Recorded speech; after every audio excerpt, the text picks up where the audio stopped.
Baraka wa ta'ala yake cewa inna Allaha ya'murukum an tu'addul amanati ila ahliha. Allah yana umurnin ku bayar da amanoni ga masu su.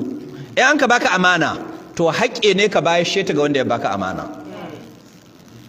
Inna Allaha ya'murukum an tu'addul amanati ila ahliha wa idha hakamtum bainan nas, kuma in za ku yi hukunci tsakanin mutane an tahkumu bil adl. Allah yana umurnin cewa ku yi hukunci da adalci.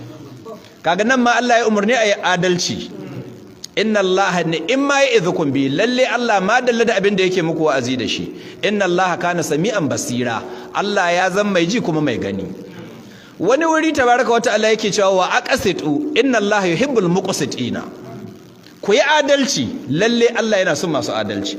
Kaga duk waɗannan ayoyin dai mai Allah tabaraka wa ta'ala yake bada umarni cewa ayi adalci. To ya ku musulmi da ma waɗanda ba musulmi ba, ya ku kiristocin Najeriya, ya ku shugabannin kan, ya ku manyan musulmi, ya ku manyan arewa da sauran mutanen duniya duka, duk inda murya ta haka yawa, to ina kiran ku zo ku yi ma mutanen Sokoto adalci. Allah ya yi umarni a yi adalci, to ku zo ku yi mana adalci. Akwai wani